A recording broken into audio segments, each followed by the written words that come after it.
오늘 이 자리에서 발표할 수 있도록 기회를 주셔서 굉장히 감사하게 생각하고 있습니다. 저는 발달장애 거점병원 센터장으로서 현황과 향후 과제에 대해서 오늘 말씀드리도록 하겠습니다. 오늘 발표드릴 순서는 다 온 것 같고요. 네, 이제 많이들 아시겠지만 전 세계적으로 발달장애인의 유병률이 증가하고 있고 전체 국내 등록 장애인의 10%를 현재 차지하고 있습니다. 그리고 그 발달장애 유형별 연령을 보면 점차 평균 연령이 증가하고 있고요. 고령화가 진행이 되어 가고 있습니다. 그래서 지적장애 80%, 그래서 자폐성 장애 45%가 이미 20세를 넘은 성인으로 구성이 되어 있다고 합니다. 그래서 아무래도 고령화가 되면서 여러 가지 거주나 고용의 이슈 등도 있겠지만 건강하게 노화하는 방법, 그리고 가족들의 돌봄을 부담을 줄여주는 이 두 가지가 이들의 삶의 질을 결정하는 중요한 요소가 되겠습니다.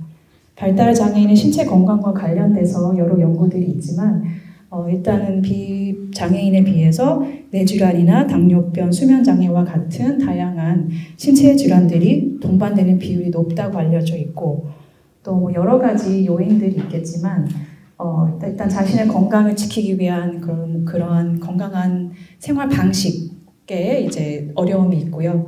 그리고 건강검진과 같이 어떤 질병을 조기에 진단할 수 있는 이런 건강검진의 협조도도 많이 떨어지기 때문에 사망률도 증가가 되어 있다는 보고가 있습니다. 그래서 외래 방문 횟수도 비장애인에 비해서 더 많고 필요한 의료 비용도 7배 가까이 더 많은 비용이 필요하다는 연구 결과가 있습니다. 국내 데이터는 2021년도에 발표된 보건복지부 발달장애 실태조사가 가장 최초이자 가장 최신의 그런 데이터일 것 같습니다. 24년도에도 실태조사가 이루어진 바가 있는데 결과를 제가 아직 보지는 못했고요. 그래서 발달장애인의 54.4%가 만성질환을 앓고 있다. 그래서 정신장애는 고혈압, 치과질환, 당뇨병 순으로 가지고 있는 것으로 나타났고요. 그리고 몇 년 전에 국립재활원에서 발표한 데이터가 굉장히 큰 이슈가 됐었는데 당시에 국내 등록 지적장애인의 사망시 평균 연령이 56세고 자폐 스펙트럼 장애 평균 그 사망 연령이 23.8세라고 발표를 해서 물론 이제 통계 오류가 있을 수 있겠지만 큰 이슈가 된 적이 있었고 앞으로 발달 장애인들의 평균 수명과 또 이런 노화와 관련된 많은 관심 그리고 연구와 그런 제도가 더 많이 강화가 될 필요가 있습니다. 네, 영어로 죄송하지만 제가 영어로 적었는데요. 죄송합니다. 그대로 따라하는 바람에 영어로 적었는데 이렇게 병원을 자주 이용해야 되는 취약한 집단임에도 불구하고 발달장애인들이 병원을 이용하는 데 많은 어려움이 있습니다. 제가 굉장히 인상 깊었던 분이 이제 저희가 심포지움 때 성인 발달장애인 어머니 모셨는데 그분이 병원을 들어서는 순간 이 의료진들이 우리 아이에게 호의적인지 눈치부터 살피게 된다는 말씀을 주셨어요. 그래서 발달장애인들 당사자도 그렇고 보호자들도 그렇고 병원을 이용하는 데 있어서 마음 편하게 이용하지 못하는 그런 여러 그 심리적인 어려움 그런 장애가 있는 걸로 알고 있고요. 그 요인들을 환자 측면과 의료 공급자 측면 그리고 의료 시스템 전체의 측면으로 나눠서 살펴보면 일단 환자의 측면에서 보면 이들이 의사소통이 원활하지 않기 때문에 어디가 아파도 표현을 잘하지 못하고요. 그리고 의학적 처치가 필요해도 이게 왜 필요한지 어떻게 진행이 되는지 이해를 하지 못하기 때문에 결국엔 협조도가 떨어질 수밖에 없습니다. 그래서 이렇게 붙잡히고 묶이고 이렇게 주사 맞히고 이런 경험들을 하시는 경우들도 있을 것 같고요. 그리고 낯선 환경에서 불안감이 증가가 되고 감각적인 예민함, 이 아이들이 팔찌만 이렇게 차도 힘들어하는 경우들도 있고 그 다음에 병원에 입원함으로써 그들의 루틴이 깨지는 데서 오는 스트레스가 있을 수 있겠습니다. 의료 공급자 측면에서 보면 소아정신과 의료진을 제외한 병원의 대부분의 의료진은 자폐 스펙트럼 장애에 대한 지식이 전혀 없습니다. 그래서 발달장애인들이 오면 왜 협조가 안 되는지 어떻게 설명을 해야 되고 또 도전적인 행동이 나타나면 왜 나타나는지 전혀 이해하지 못하기 때문에 사실은 의료 공급자 측면에서도 발달장애인들을 진료하는 게 굉장히 힘든 경험이 될 수밖에 없고요. 그다음에 시스템 전체의 측면에서 보면 발달 장애인들이 오면 더 이제 대기 시간도 길어지고 처치 시간도 길어지고 더 많은 의료진이 필요하고요. 때로는 이렇게 노력을 했음에도 불구하고 그런 검사나 처치가 페일할 수밖에 없습니다. 하지만 그 수가적인 측면에서 보면 동일하기 때문에 사실은 금전적으로 이제 그 불이익이 될 수밖에 없고요.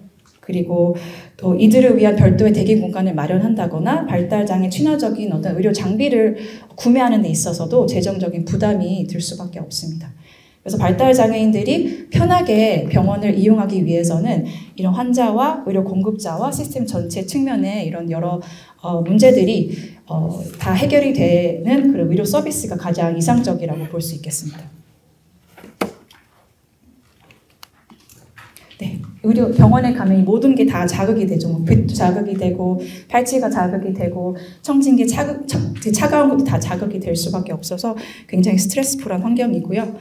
뭐 정신건강의 문제도 있고 그 다음에 이제 가족의 돌봄에 있어서 아무래도 해결되지 않는 성인기까지 계속되는 도전적인 행동이 지역사회의 통합을 저해하고 가족의 돌봄을 증가시키는 주요한 원인으로 작용을 할 수밖에 없습니다. 그래서 성인 발달장애인의 50% 이상이 집에서 혼자 혹은 가족과 보낸다고 답을 했었고요. 네. 그리고 도전적인 행동은 연령과 상관없이 전생의 주기에 걸쳐서 굉장히 다양한 빈도로 나타난다고 돼 있고 이것이 가족이나 서비스 제공자에게 가장 큰 부담으로 작용한다고 되어 있습니다. 또 되게 다양한 종류의 도전적인 행동들이 있고요. 그리고 그런데 국내에서는 도전적인 행동, 특히나 성인기에 나타난 도전적인 행동을 치료할 수 있는 역량 있는 치료사나 이런 치료기관을 찾는 게 굉장히 이제 어려울 수밖에 없고 또 그동안의 약물치료 따로, 행동치료 따로, 부모교육 따로 이제 분절적으로 이루어질 수밖에 없는 그런 환경이었습니다.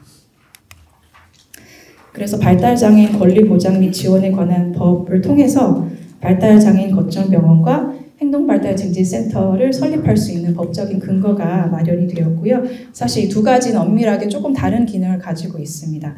발달장애인 거점병원은 발달장애 특성에 맞는 아까 이제 신체 건강과 관련된 어떤 처치나 검사를 지원할 수 있는 시스템을 의미를 하고요. 행동발달증진센터는 도전적인 행동을 치료할 수 있는, 전문적으로 치료할 수 있는 그런 센터를 의미를 합니다.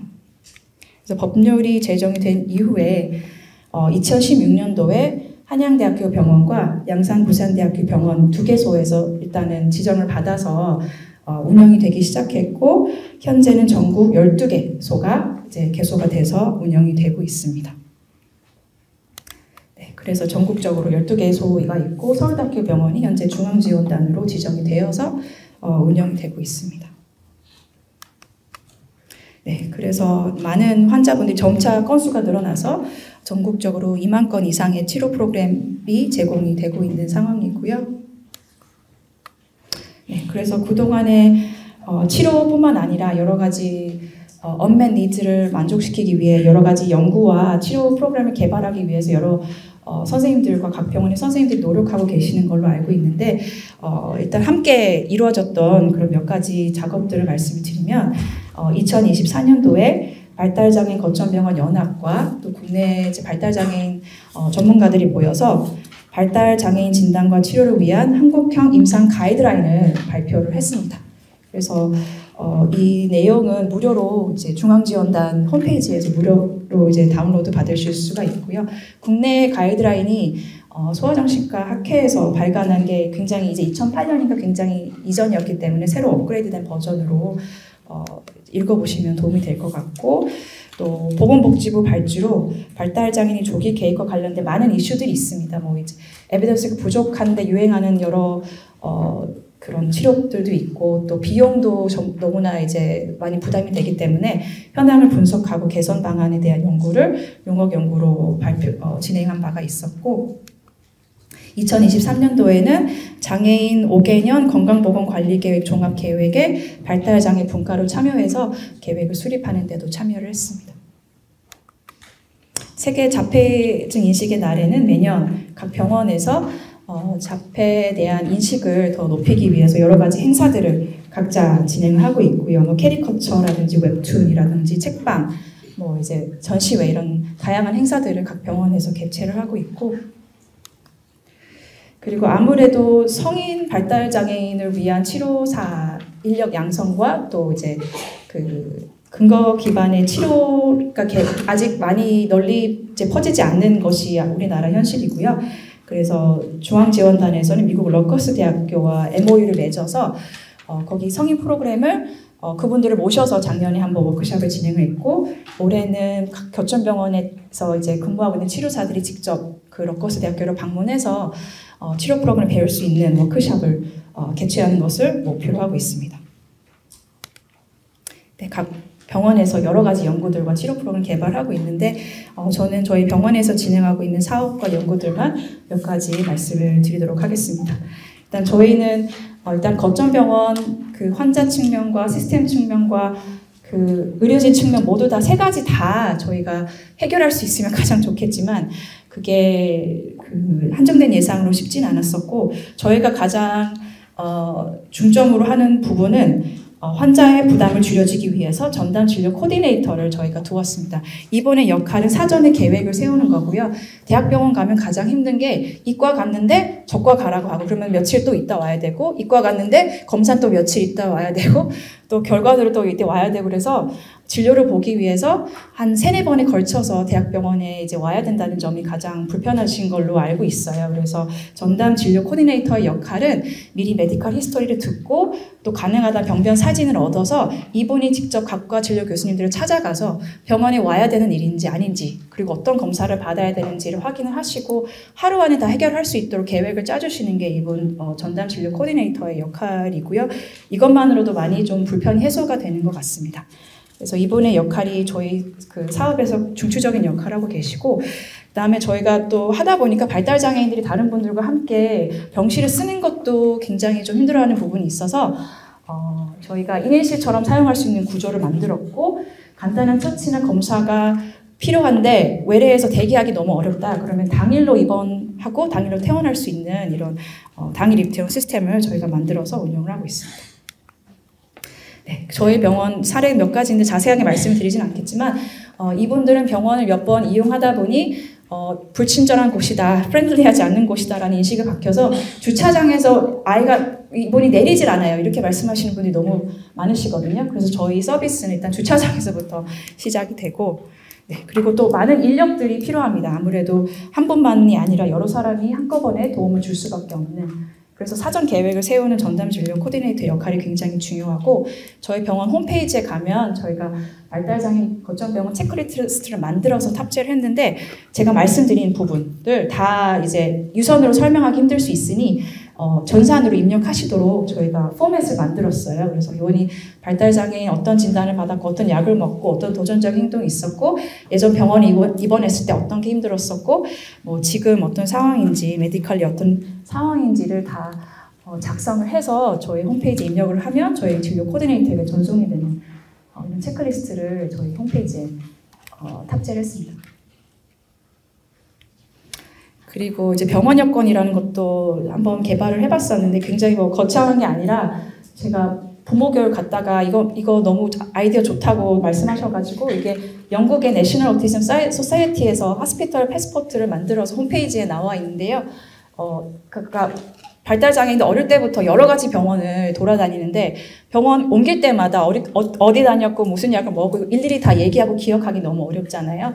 그래서 여권처럼 그 메디컬 히스토리를 그때그때 기록할 수 있고, 또 이거를 그러면 이제 병원에 갈 때마다 이제 보여줄 수 있는 의도로 이런 되게 수첩을 한번 개발해봤고요. 그 다음에 아무래도 병원이 낯선 공간이다 보니 그 공간 자체가 주는 불안감이 있을 수밖에 없어서 그냥 이것도 거창한 건 아니지만 병원 안에 원내 동선을 마음을 이해하고 아픔을 치료.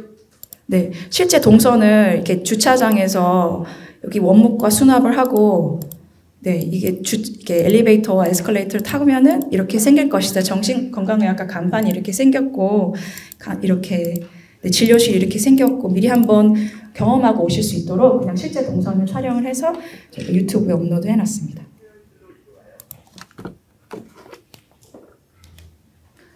그 다음에 이제 소셜 스토리가 일단은 그 상황을 미리 한번 경험할 수 있도록 보여주는 거잖아요. 근데 지면으로 경험하는 것보다 체험형 VR로 보면 조금 더 실감이 날 것 같고, 그런데 이제 이분들이 이 디바이스, HMD 디바이스를 쓰는 것 자체가 너무 스트레스라서 벽면에 쏠 수 있는 그런 케이브 VR 형태로 이 체열 과정을, 그리고 뭐 엑스레이 과정을 이렇게 실제로 이렇게 한번 체험형 VR로 한번 만들어 보았고, 네, 이거는 실사고 MRI는 약간의 애니메이션 요소를 가미해봤는데 약간 조금 현실성이 좀 떨어진다는 것이, 실제와 좀 다르다는 것이 조금 제한점인 것 같습니다. 그래서 이렇게 여러 가지 한번 개발을 해봤었고, 또 어떤 감각적인 자극이 올라왔을 때 병원에서 그거를 지원할 수 있는 시각적 지원, 촉각, 청각, 미감 이런 여러 가지 센소리 박스를 만들어서 뭐 이렇게 저희가 병원에 오실 때 저희가 제공을 하고 있습니다. 네, 그리고 사회 성개입 프로그램으로 나누리 프로그램을 저희 임상심리 전문가 팀에서 개발을 했었는데, 실제로 성 문제가 있는 그런 청소년 그리고 젊은 성인기 남자분들이 많이 오시거든요. 근데 이분들을 치료할 수 있는 국내 프로그램이나 이제 의뢰할 수 있는 곳이 많지 않다 보니까 저희도 자체적으로 10회기 정도의 프로그램을 개발해서 성교육과 함께 이제 바운더리, 너와 나의 경계선이 어느 정도가 적절해, 이런 것들을 교육할 수 있는 10회기 프로그램도 한번 개발해봤습니다. 마지막으로 향후 과제와 관련된 부분이고, 이거는 제 개인적인 생각이 많이 가미된 부분이긴 한 건데요. 일단은 저희가 지역별로 모든 지역마다 지금 개소가 되어 있지는 않습니다. 그리고 지자체별로 한 개소 이상 의무 설치가 되도록 하는 법안이 통과가 됐기 때문에 조만간 이제 모든 지자체에 한 개씩 이상씩 개소가 돼서 지역별 불균형을 좀 완화할 수 있을 것이라고 기대가 되지만, 사실 이미 발달장애 거점병을 운영하는 사람으로서 기존의 센터의 기능을 더 강화시키기 위한 그런 많은 관심과 지원이 아직 필요하다고 생각이 되어집니다. 그래서 특히나 이제 시스템 레벨, 그다음에 의료진 전체 레벨, 그리고 환자 레벨. 이 환자 레벨은 사실 저희가 전문가이기 때문에 이런 지원 시스템을 개발하는 게 어렵진 않았지만, 의료진 전체를 교육을 한다거나 아니면은 어떤 이런 재정적인 지원을 하는 부분은 저희만의 노력으로는 사실 한계가 있다고 생각을 합니다. 그래서 더 많은 정부의 지원이 필요해서 의료진 교육을 뭐 더 의무화를 한다거나 아니면 교육 콘텐츠를 더 많이 이제 개발을 해주신다거나 이런 것들도 좀 도움이 될 수 있을 것 같고, 그 다음에 발달장애 친화 거점병원은 따로 이제 수가가 있더라고요. 발달장애인들이 왔을 때. 근데 저희는 동일한 수가로 지원이 되고 있어서 또 정부에서 더 많은, 이게 아무래도 더 많은 인력과 더 많은 대기 기간이 필요할 수밖에 없기 때문에 이런 현실적인 금전적인 문제도 정부에서 더 많은 지원이 필요하다고 생각을 하고, 또 하다 보니까 이제 발달장애 친화 의료 장비, 이거는 일본 학회지에서 제가 다운받은 건데, 주로 이제 치과가 이런 게 많이 개발이 돼서 치과 관련 디바이스가 좀 많지만, 뭐 수술대라던가 뭐 마취 체어라던가 이런 것도 발달장애에게 친화적인 이런 의료 장비를 개발하는 것도 사실은 필요하지 않을까. 근데 그거는 저희과 노력만으로는 되지 않는 부분이거든요. 그래서 이런 부분에서의 많은 연구와 또 지원이 필요하다고 생각을 합니다. 네, 그 다음에 입원하는 부분도 굉장히 심한 타의를 보이는 분들이 많이 입원 때문에 이제 오시기도 하는데요.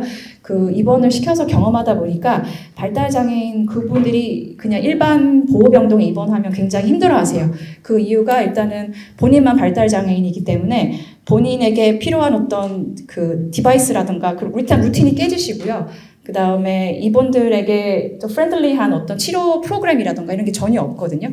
그래서 제가 예전에 신시내티 어린이병원에 갔을 때 발달장애인 전용 병동을 한번 이제 견학할 수 있어서 굉장히 좀 좋은 경험이었는데, 저기 안쪽에 보이는 의자가 저 초록색 의자가 밀 수는 있는데 던질 수는 없는 의자거든요. 이런 것들도 있었고, 그 다음에 이제 문고리라든지 이런 수도꼭지가 다 줄을 걸 수 없게 만든 이런 좀 특별한 이런 납작한 구조로 더 만들어졌기 때문에 발달 장애인들에게 좀 안전한 그런 병동 환경을 만들 수 있도록 하기 위한 노력도 해주시면 발달 장애인들 입원하는데 더 많은 도움이 될 것 같습니다.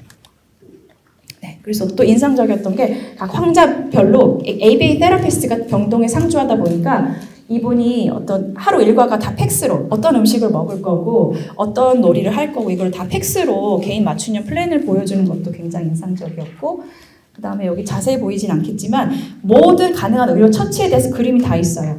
뭐 수면 다원 검사뿐만 아니라 뭐 자궁경, 뭐 EEG 이런 다 그림을 다 구비를 이제 병동해놨기 때문에 이분들 정말 입원을 하면 굉장히 도움이 많이 되겠다 그런 생각을 해서 이런 입원 환경도 보다 발달 장애에게 친화적인 방향으로 좀 개발할 수 있도록 많이 도움이 필요하다는 생각을 했습니다.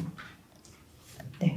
그 다음에 이제 치료사와 관련된 얘기인데요. 많이 치료사이지만 절대적으로 저희가 많이 지금 부족한 상황이고요. 특히나 도전적인 행동에 대한 이 부분은 많은 분들이 아직도 많이 어려워하시는 것 같아요. 특히나 성인과 관련된 부분. 그래서 이런 분들을 적극적으로 국가에서 지원해서 양성을 하면 좋겠다 이런 생각도 이제 가지고 있습니다. 마지막으로 지역사회 기관과의 연계가 강화가 필요하고 그 다음에 장애인들을 위한 여러 의료 서비스들이 최근에 많이 개발이 되고 설립이 됐습니다. 지역장애인 보건의료센터도 있고요. 그다음에 장애인 주치의제도도 있고요. 그다음에 장애인 친화 건강검진센터도 있고 저희 발달장애인 거점병원들도 있는데 아직까지는 이들 센터 간의 어떤 역할 확립이라든지 연계가 조금 더 강화가 돼야 될 필요가 있다고 생각을 하고 또 지역사회 기관 최근에 이제 시작되는 최중증 돌봄 서비스나 보건복지부에서 하는 주간 돌봄 서비스와 행동발달증센터 간의 연계가 보다 원활히 될 수 있도록 많은 이런 시스템을 구축하고 많은 지원 그리고 정부의 그런 관심이 더 많이 필요한 부분이라고 저는 생각을 합니다. 네, 제 발표는 여기까지고요. 들어주셔서